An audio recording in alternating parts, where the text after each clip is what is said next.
이제 그 새해가 시작되면서 이제 복음이 무엇인지에 대해서 이제 하나하나 차근차근 정리를 하고 있습니다.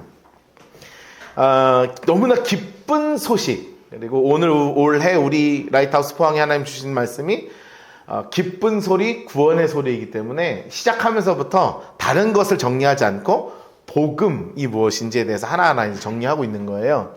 그래서 우리가 정확하게 구분을 하면 복음이 성경에서 이제 이름이 딱 정해져 있는 복음들이 있는 거죠. 그 복음이 성경에 딱 하나님의 복음이, 하나님이 성경을 통해서 알려주신 복음이 딱 삼각형 형태로 세 가지가 정확하게 있는 거예요. 첫 번째는 가장 중요한 꼭지점이 예수님께서 우리에게 직접 말씀하신 천국 복음입니다. 자, 그리고 두 번째 복음은 뭐냐면 사도들을 통해서, 그러니까 예수님의 제자와 그리고 사도 바울을 통해서 정확하게 이름이 그리스도의 복음이다 라고 이야기한 그 그리스도의 복음을 우리에게 전해주셨습니다. 그리고 사도 요한을 통해서 천사가 사도 요한에게, 그 요한이 7교회에게 전한 가장 중요한 복음 중에 하나가 바로 뭐냐면 영원한 복음입니다. 이제 한 달 정도 들으니까 조금 귀에 익으시죠? 처음에는 이게 무슨 얘기인가 했는데 이 복음은 가장 중요한 세 가지의 형태를 가지고 있어요. 그러니까 딱 이름을 가지고 있습니다. 따라하겠습니다. 천국 복음, 그리스도의 복음, 영원한 복음.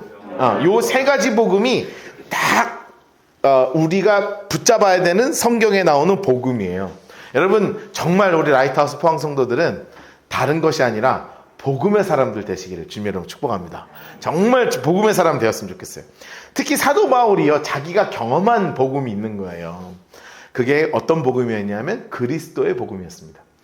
지난주에도 짧게 말씀드렸지만 사도 바울이 정말 막 눈이 시뻘겋게 충혈돼가지고 예수 믿는 사람 잡으러 다메섹으로 가는 길에 예수님을 만나게 되었죠. 그리고 나서 빛으로 확 비추는 그 예수님, 소리는 다 울리는데 나에게만 보이는 그 빛이 있었어요. 그리고 주님이 뭐라고 그러셨냐면 너 나를 왜 핍박하냐는 거예요. 그랬더니 누구냐?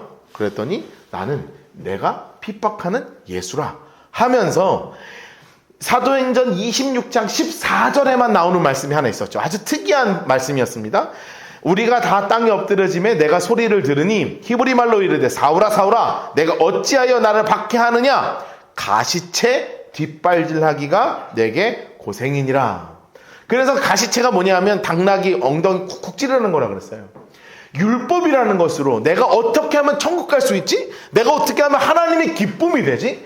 라는 그 모든 관심이 율법에 잡혀 있었어요.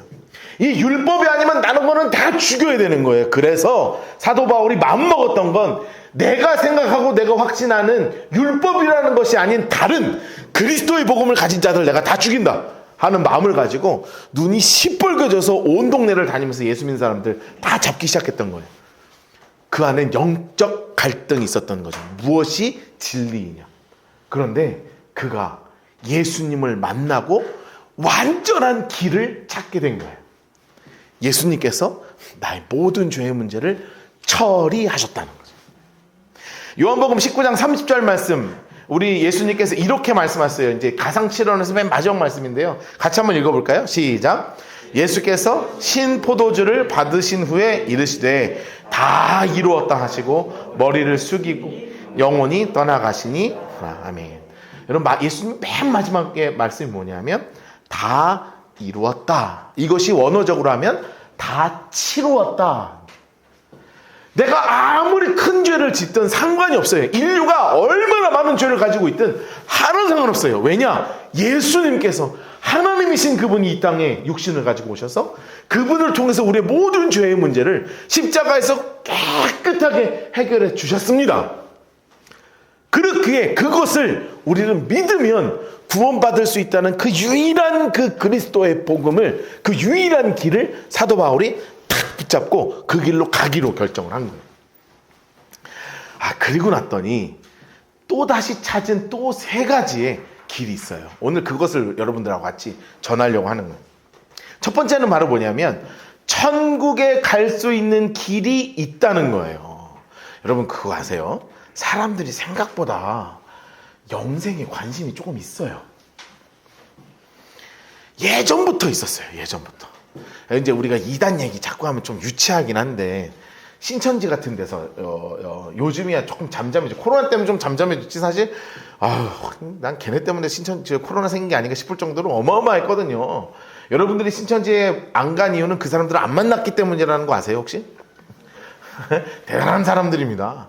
그런데 거기에 한참 초반에는요 어떤 일들이 벌어졌었냐면 영생증을 써주고 됐어요. 실제로 교주가 개종 교육이 있어요. 그러니까 개종 교육이 뭐냐면 신천지 있는 사람을 다시 교회를 빼내는 교육이 있거든요. 그거를 버틴 사람들이 있어. 특히 예전에 되게 유명했던 분이 있었어요. 3번 버틴 여자분이 있어요. 그러니까 나왔다가 다시 신천지 들어갔다가 다시 이제 주변에서 안 돼. 그래서 다시 이거 아니지 하고 정신 차렸다가 다시 들어갔다가 다시 끌고 나와서 아니었다가 다시 들어갔어. 이분은요 직접 이만희 교주를 만나셨다는 거 아니겠습니까? 그래서 그분께서 축영생 사인 딱 해가지고 액자 딱 만들어줬는데 그걸로 그 돌아다니는 사진 짤도 있어요. 나중에 뒤져보십시오. 진짜 있어요. 뭐라고 써있냐면 축영생. 그거 받고 그분의 표정은요 세상을 다 가진 표정이었던 거 알아요? 우리는 그거 받으면 이렇게 좀 이렇게 그렇잖아요. 우리가 뭐 비하하긴 좀 그렇지만 인간적으로 사실 조금 그렇잖아요. 그게 뭐라고. 그런데 너무 세상을 다 가진 표정인 거예요. 그게 뭐냐면 인간이 근본적으로 가지고 있는 질문이 뭐냐, 진짜 영원히 살고 싶은 거라고요. 고대에도 수없는 사람들이 그래왔어요. 그리스 로마 신화에도 왕이 죽으면 신격화시켰어요. 왜냐하면 왕이 죽으면 그가 신이 된다고 믿었거든요. 어느 사람이나 다 가장 마지막에 딱 느끼는 한계점이 뭐냐면 인간은 죽는구나 하거든요. 그리고 언제 어떻게 죽을지 알 수 없다는 거잖아요. 제가 이렇게 설교하다가 탁 하면 가는 거 아니에요. 모르는 거야 이게. 그럼 별로 은혜는 안 되지. 그렇죠? 여러분 얼마나 큰 평생 설교 트라우마를 갖게 되겠습니까? 교회를 갈 때마다 목사님 설교하면 저 양반 죽으면 안 되는데.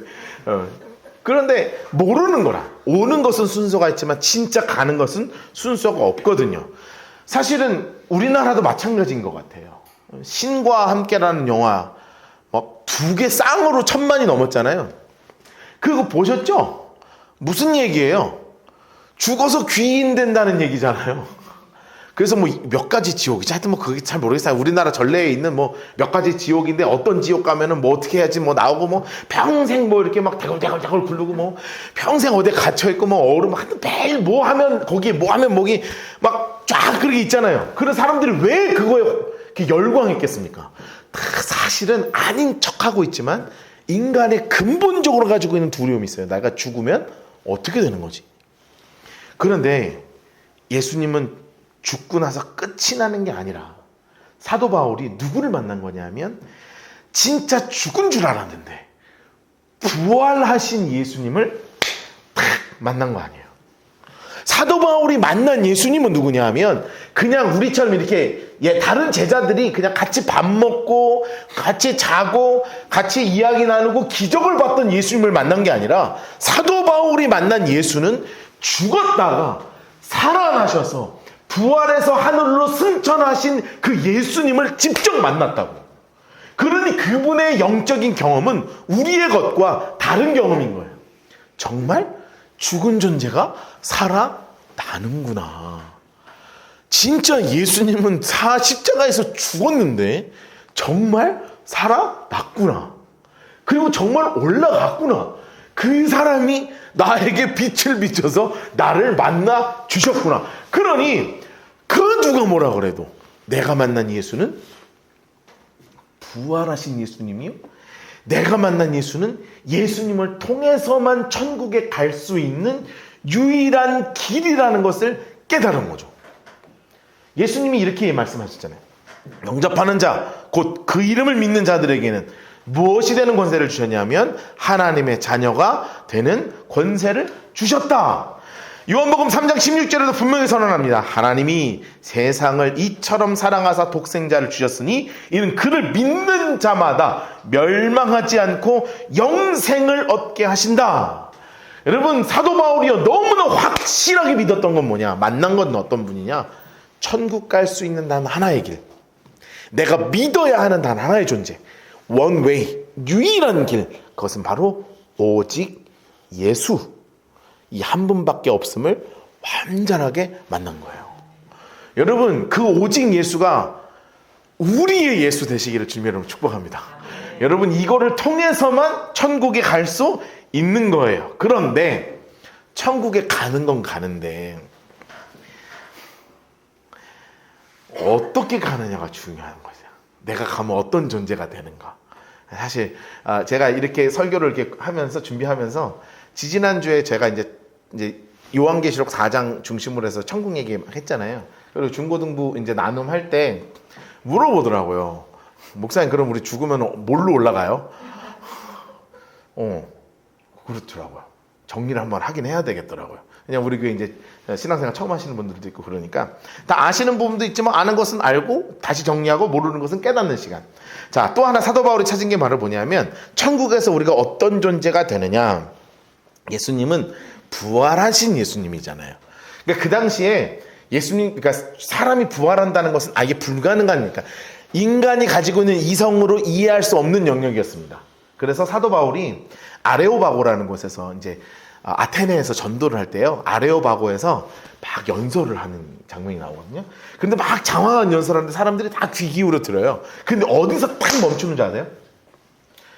예수가 죽은 자 가운데 다시 살아났다 하는 소리를 하자마자 사람들이 야 됐다, 야 내려와, 가 이렇게 한다고요. 안 들어. 그냥 죽은 자가 살아났다 하자마자 스톱, 야 됐어, 가 이렇게 하고 네 얘기를 안 듣는다 이렇게 딱 끊어버려요. 앞에는 뭐 하나님이 천지를 창조하셨고 뭐 보이지 않는 신이 막 이런 하나님이고 뭐 막 설명할 때는 사람들이 막 귀가 쫑긋해 듣다가 딱 한 발에서 스톱 시킵니다.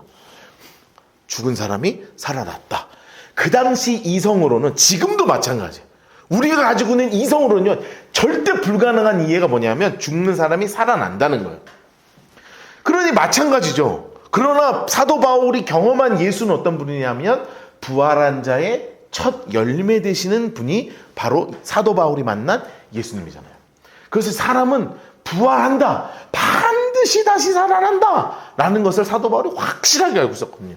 그래서 고린도 교회에게 이렇게 하나하나 편지를 쓴 거예요.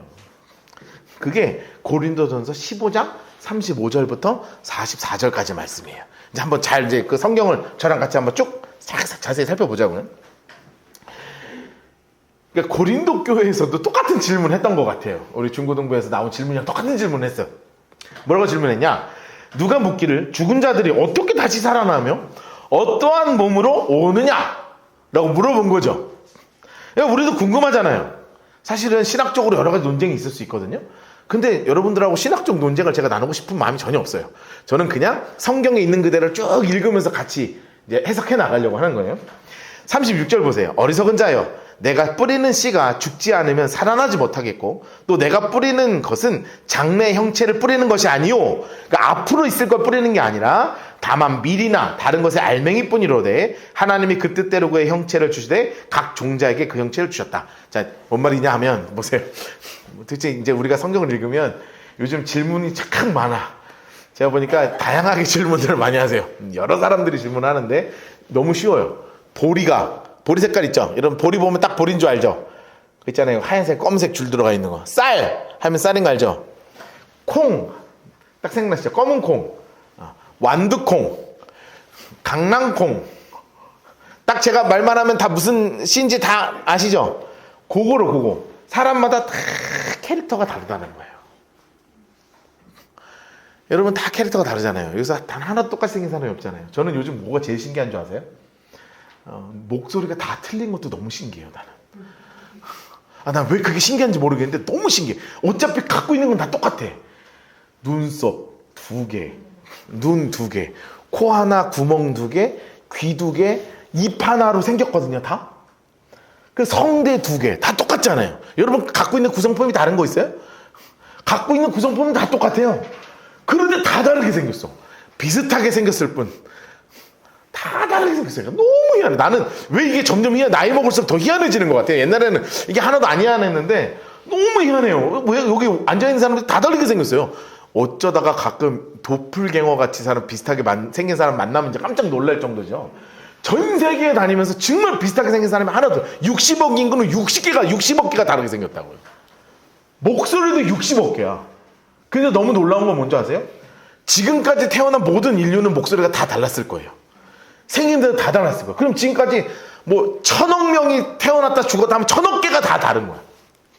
너무 신기하죠? 전혀 동의하지 않는 눈빛이신데 하여튼 너무 신기해요. 저는 세상에서 너무너무 신기해요. 너무너무 신기합니다, 진짜. 그런데 하나님이 그게 뭐냐면 각자의 캐릭터를 다 생김새를 다 주셨다는 거예요. 근데 이게 죽어요. 이게 죽어요. 그러면 어떻게 될까요?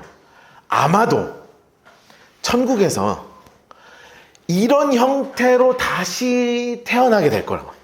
그게 다시 태어난다고 말이 맞는지는 모르겠으나 하나님이 나에게 주신 가장 고유한 그것은 다 알아보게 되는 거예요. 조금 이따 제가 설명하겠지만 천국에서 우리 만나잖아요. 그러면 목사님 하게 될 거라고요. 집사님, 왔네요. 이러면서 알아보게 된다. 이게 못 알아보면 너무 속상하잖아요. 천국에 딱 갔는데 서로 막 모르는 형체로 이렇게 막 지나가고 너무 이상하잖아요.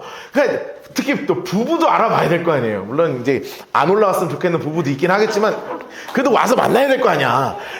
와서 만나면 알아봐야 되잖아요. 그쵸? 그냥 알아보게 하시는 거예요. 특히 같은 교회에 있었던 사람들은 얼마나 반갑겠어요. 그래서 제가 볼 때는 사람들이 항상 궁금해요. 천국 가면 사람 알아보나요?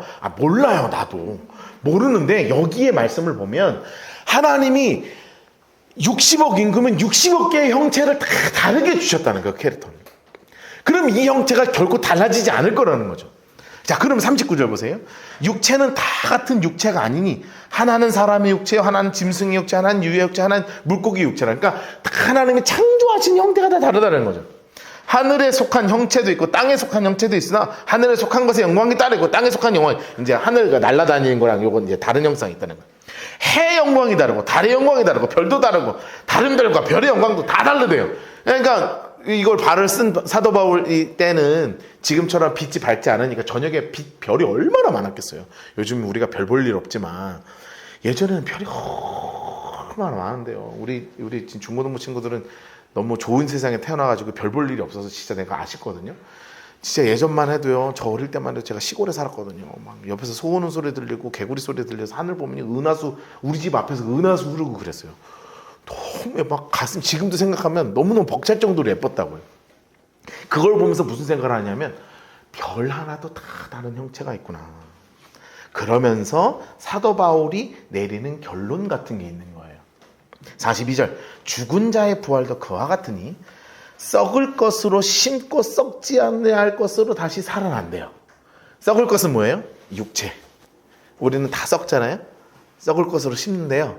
뭘로 다시 태어나냐, 다시 살아나냐면 썩지 아니할 것으로 다시 살아나게 된대요. 그래서 너무 감사한 게 뭐냐면 욕된 것으로, 약간 조금 이제 좀 번역이 세긴 한데 우리 육체가 약간 욕된 거라는 거죠. 약간 조금 모자란 거, 약간 좀 모자란 거. 그래서 심어졌는데 어떻게 다시 살아나게 되냐면 정말 영광스러운 형체, 영광스러운 상태로 바뀌는 거고, 약한 것으로 심고 강한 것으로 살아난대요. 여러분, 우리 이 약한 것들이 다 있잖아요. 생긴 게 약한 분도 있고, 왜 저렇게 생겼지 하는 사람도 사실 있고요. 왜 이렇게 눈과 눈 사이가 뭐나, 뭐 코는 왜 저렇게 올라갔나 내려갔나, 뭐 입술은 이렇게 두껍나, 이렇게 사람마다, 여러분 정말 이쁜 사람도 성형수술을 하고 싶어 하잖아요. 난 그게 정말 이해 안 돼. 자기 어딘가, 제가 생각할 때 자기 얼굴을 마음에 들어하는 사람은 저는 한 번도 마음에 본 적이 없습니다. 우리 찬양인도 하는 김성찬 전사님 한 번씩 하시잖아요. 진짜 잘생겼거든요. 진짜 중고등부들이 되게 좋아해요. 그리고 집에 가서 뭐라 그러냐면 연예인이 있는 줄 알았어. 막 이런. 진짜 별로야 나는. 나 내 스타일 진짜 아닌데 다음 주에 올 거예요. 다음 주에 오는데 정말 내 스타일 아니야. 근데 자기도 마음에 안 들어요. 자기 얼굴. 정말 그 인성이 얼마나 안 좋아요.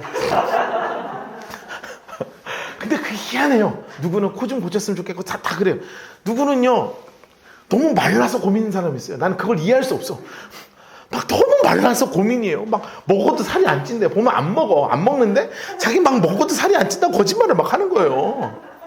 저는요 먹는 대로 그대로 올라와요. 너무 정직해. 먹으면 1000칼로리 먹으면 1000칼로리 찌고 3000 먹으면 3000 찌고 1000 먹으면 10,000만큼 쪄요. 나는 세상에 제일 싫은 게 살찌는 거예요. 일주일 만에 10kg 찌울 수 있어요. 난 10,000 먹으면 다 할 수 있어. 할 수 있는 거예요. 근데 나는 이렇게 태어난 걸 어떻게 해? 그렇죠? 이렇게 태어났어요. 누군가는 어떤 병에 되게 약하게 태어났어요. 누구는 눈이 되게 약한 분들이 있어. 보면 눈이 막 침침하고요. 어릴 때부터 막 눈 나쁘고요. 어떤 사람은 이빨이 되게 약한 사람도 있습니다. 막 30대, 20대부터 막 임플란트 해 넣고요. 막 난리도 아니에요. 어떤 사람 귀 안 들리는 사람, 막 속에서 암 걸리는 사람, 뭐 신장 뭐 망가지는 사람, 심장 망가지는 사람, 뭐 폐 구멍 뚫린 사람, 막 사람마다 아픈 게 다 각자 있어요. 멀쩡하게 생겼는데 어디가 아파. 얼마나 많은지 몰라요. 그런데 그걸 약한 건데 그 약한 게 들어가면 뭘로 살아난다고요? 강한 것으로 다시 살아난대요. 어떤 건지 궁금하다. 그쵸? 나는 이왕이면 조금 정상 체중이었으면 좋긴 하겠는데 나 너무 소망하는 거예요. 내가 딱 올라가서 딱 했는데 목사님 살 빠졌네요. 막 이렇게 천국에서 만났는데 저는 여기서는 안 쪄요. 막 이러면서 막 먹어도 안 찌는 그런 체질로 하나님 나를 막 바꿔줬으면 좋겠어. 그런데 이게 이제 제가 너무 물질적으로 이야기하지만 사실 성경에 써 있는 건 뭐냐면 약한 것으로 심고 강한 것으로 다시 태어나게 주님이 우리를 참 아름다운 하나님의 형상으로 다시 회복시키신다는 거예요. 그러면서 44절 이렇게 써 있잖아요. 육의 몸으로 심고 신령한 몸으로 다시 살아나니 육의 몸이 있은즉 또 영의 몸도 있느니라. 여러분 육의 몸을 우리는 뭐라고 얘기하냐면 육체라 그러죠. 그럼 영의 몸이니까 뭐라고 이야기할 수 있어요? 영체가 된다는 거죠. 그러니 천국에서 우리의 몸을 뭐라고 표현하냐면 영체라고 이야기하는 거예요. 이게 성경에 딱 힌트가 하나밖에 안 나와요. 변화산 사건밖에 안 나옵니다. 변화산이라는 곳에서 예수님이 모세도 엘리야였나요? 엘리야도 이렇게 모으거든요. 제가 누군 정확히 기억이 안 나요. 죄송합니다. 모세랑 하여튼 얘기하는데 그때 얘기도요. 나중에 이제 자세히 보겠지만 뭐라고 하는 줄 알아요? 모세가 예수님 이제 얼마 있으면 죽네요. 뭐 이런 얘기예요. 앞으로 있을 고난에 대해서 얘기하냐 이렇게 써 있거든요. 그러니까 되게 짓궂었던 거야. 모세가 나중에 좀 이제 죽겠네. 어떻게 안 죽어봤자 예수님 되게 힘들어요 그거. 막 이러면서 이제 서로 얘기 나눈 거예요. 그렇게. 그런데 가장 아름다운 형체가 정말 빛나는 형체가 변화산에서 예수님의 몸이 하늘의 몸으로 변화되시는 사건이거든요. 아마도 우리도 그런 영광스러운 몸으로 변화될 것 같아요. 여러분 우리의 삶은 여기가 끝이 아니라는 거예요. 여기는 시작일 뿐이에요. 이제 진짜는 어디냐? 저기가 진짜예요. 저기가. 여러분 정말로 저기를 소망하게 되기를 주님의 이름으로 축복합니다. 그러면 우리는 어떤 믿음의 사람이 되느냐? 저기에 소망을 갖기에 이 땅 가운데에서는 하나님이 나에게 주신 것에 감사하며 사는 거예요. 이게 믿음의 사람의 자세예요. 믿음의 사람은 어떤 사람이냐? 내 소망이 여기가 아니라 저기이기 때문에 나는 비록 모든 것이 완벽할 수 없어요. 여러분 돈 많은 사람이 만족하는 거 봤습니까? 제가 들었던 가장 충격적인 얘기 중에 하나가 뭔지 아세요? 제가 아는 목사님이 진짜 좋은 고등학교를 나왔어요. 거기가 다 이제 재벌들 다니는 학교에 나왔어요. 근데 그 목사님이 저한테 하는 얘기가 하늘은 동창회를 나갔는데 한 친구가 술을 막 한잔 하면서 울더래요. 나는 가진 재산이 300억밖에 없는 루저라고. 웃지만 그 사람은 진짜예요, 그게. 왜냐면 그들의 리그에서는 진짜 내가 가지고 있는 건 공장 조그만 거 하나밖에 없는 거예요. 우리는 그게 웃기죠? 300억? 아니 30만 원이 아니고 3만 원이 아니고 300억밖에 없는데 울어요. 이해가 돼요? 안 돼요. 그런데 그 사람은 그게 진심인 거예요. 왜냐하면 자신이 만나는 사람들 중에 자기가 자산이 가장 적은 거예요. 여러분 이거 제가 직접 들은 이야기입니다. 돈 많다고 아무도 만족하지 않아요. 그러면 우리 그리스도인의 자세는 뭐예요? 이 땅에 하나님이 나에게 주신 것이 무엇이든 그것에 만족하고 감사하며 사는 삶이 저 천국을 소망하며 사는 삶입니다. 여러분 누군가는 부족해요. 여러분 다 부족해요. 누구는 공부를 잘하는 사람이 있고 누구는 공부를 못하는 사람이 있고. 여러분 걱정하지 마세요. 그거 다 캐릭터예요. 하나님이 딱 주신 거예요. 그러면 이 나에게 주신 것이 무엇이든 그것이 무엇이든 거기에 최대한 감사하며 살아가는 저가 되기를 바랍니다. 감사하며 살아가는 우리 모두가 되기를 주님의 이름으로 축복합니다. 여러분 정말로요, 그 삶이 멋진 삶이에요. 주어진 것에 감사하는 것. 그런데 이게 언제 가능하냐?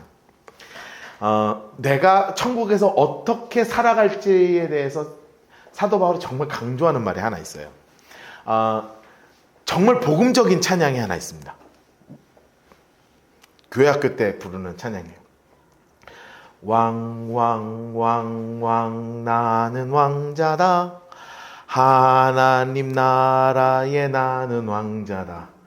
내가 비록 어릴지라도 나는 왕자다. 이 찬양 아세요? 알아? 교회학교 안 다녔어? 어느 데 교회를 다닌 거야 도대체? 요즘 안 할 수도 있어요. 무슨 찬양인지 아시죠? 여러분 이거 엄청나게 복음적인 찬양이에요. 사도 바울이 내가 천국에서 저런 존재가 될 것을 알고요. 그럼 존재가 중요한 게 아니에요. 존재는 이미 결정돼 있어. 그러면 거기서 그 존재가 어떤 위치로 사느냐가 중요하잖아요. 거기서 약간 루저로 살면 안 되잖아요. 완전한데 루저로 살면 안 되잖아요. 그렇죠? 뭔가 거기서 부족하면 안 돼. 그런데 그래서 그것을 깨달은 사도 바울이 뭐라고 이야기하는 줄 아세요? 베드로 후서, 그러니까 사도 바울이 아니라 모든 사도들이 다 깨닫는 복음이 이거라는 거예요. 베드로서 1장 4절 말씀 같이 한번 읽어봅시다. 시작. 이로써 그 보배로 지극히 큰 약속을 우리에게 주사 이 약속으로 말미암아 너희가 정욕 때문에 세상에서 썩어질 것을 피하여 신성한 성품에 참여하는 자가 되게 하려 하셨느니라. 아멘. 여러분 신성한 성품은 이 땅 가운데서 우리의 어떤 성품이 하나님의 성품을 닮아가는 것도 의미하거든요. 그런데 한 걸음 더 나아가면 보다 근본적으로 뭐냐면 내 존재가 하나님의 성품과 합일되는 왕자와 같은 존재가 된다는 거거든요. 이거를 조금 더 정확하게 이야기하면 사도 바울은 정확하게 이런 단어를 썼어요. 에베소서 3장 6절 말씀 같이 읽어봅시다. 시작. 이는 이방인들이 복음으로 말미암아 그리스도 예수 안에서 함께 상속자가 되고 함께 지체가 되고 함께 약속에 참여하는 자가 됨이라. 아멘. 정확하게 뭐라고 표현하냐면 상속자라는 거예요. 상속자. 여러분 상속자가 되었다는 건 하나님과 같은 밥상에 앉는다는 의미입니다. 여러분 천국에서 하나님 따로 지금 우리가 하나님 막 경배하는 것처럼 안 보이는 하나님을 경배하는 게 아니고요. 거기에서 물론 밥을 먹을지 안 먹을지 내가 모르겠으나 거기에서는 어떤 거냐면 주님과 하나님과 성령님과 예수님과 하나님과요 같이 있는 상속자, 그러니까 급이요 와 올라가는 거예요. 계시록에서는 아예 대놓고 뭐라고 써 있는 줄 아세요? 요한계시록 말씀 보세요. 여러분 이게 사도들의 복음입니다. 사도들이 정확하게 우리에게 계속 강조하는 거예요. 뭐라고 얘기하냐? 다시는 밤이 없겠고 등불과 햇빛이 쓸 데가 없으나 이는 주 하나님이 그들에게 빛이심이라. 같이 읽읍시다. 시작. 그들이 세세토록 왕노릇하리로다. 아멘. 여러분 우리가 어디까지 올라간대요? 왕노릇하는 존재가 된다는 거예요. 여러분 우리는 이 땅에서 늘 계급을 가지고 살아요. 없는 것 같지만 자본주의 안에도 계급이 다 있어요. 자본주의 안에서는 이게 돈이 되어서 문제지 다 계급을 갖고 있어요. 다 구분점을 갖고 살고 있다고요. 천국에서는요 그 구분점을 하나님이 완전히 뒤집어 버리는 거예요. 우리가 올라가서 완전한 육체가 되어서 하나님께 물론 경배를 드리는 존재이지만 하나님께 경배를 드리는 존재이지만 하나님과 아래에 있는 존재가 아니라 하나님과 비슷한 완전히 같은 급이라고 저는 표현하고 싶거든요. 상속자니까 그냥 하나님과 정말 같은 존재로 하나님이 우리를 올려주시는 거예요. 저는 어떤 상상을 하냐면 예수님께서 40일 금식을 하시고 사탄에게 시험을 당하신 다음에 천사들이 와서 예수님을 수종 들거든요. 여러분 그 천사들이 뭐 하겠어요? 우리 구원받은 백성들의 수종 드는 존재가 되는 거예요. 정말 급진적이라고 제가 이야기할 수 있을 정도로 복음은요 너무나 명확하게 우리가 어떤 존재가 될 거냐고 얘기하냐면 우리가 상속자 곧 왕노릇하는 존재가 된다고 이야기하는 거예요. 여러분 이 땅 가운데서 가지고 있는 우리의 부족함들은 우리의 눈에 보이는 인간적인 기준의 부족함일 뿐이에요. 우리가 이 믿음을 가지면 저 영원한 천국에서 주님의 하나님의 상속자가 되어 왕노릇하는 나는 왕자다. 하나님 나라에 나는 왕자다. 그럼 여자들은 그럼 나는 공주가 되고 싶어서 나는 진짜 가사가 그래. 나는 공주다. 하나님 나라에 나는 공주다. 여러분 정말 이렇게 하나님이 우리를 만들어 주시는 것입니다. 여러분 이것이 그리스도의 복음입니다. 그런데 이것을 얻을 수 있는 단 하나, 오직 예수. 다른 그 어떠한 것이 아닌 오직 예수. 여러분 이 이름이 여러분의 것 되었으면 좋겠습니다. 그리고 이것을 향한 믿음이 온전한 나의 고백과 믿음이 되기를 주님의 이름으로 축복합니다. 여러분 이 영원한 것을 소유한 하나님 나라의 상속자 되셔서 만납시다. 진짜 만납시다. 위에서 목사님 왜 저기 있지? 이렇게 하지 말고 아유 저는 위에서 아유 저 뜨겁다 이렇게 하지 말고 같이 만나서 정말 하나님을 같이 찬양하고 기뻐하고 감사하는 하나님 나라의 왕노릇하는 상속자로 우리 함께 만나게 되기를 주님의 이름으로 축복합니다. 기도하겠습니다.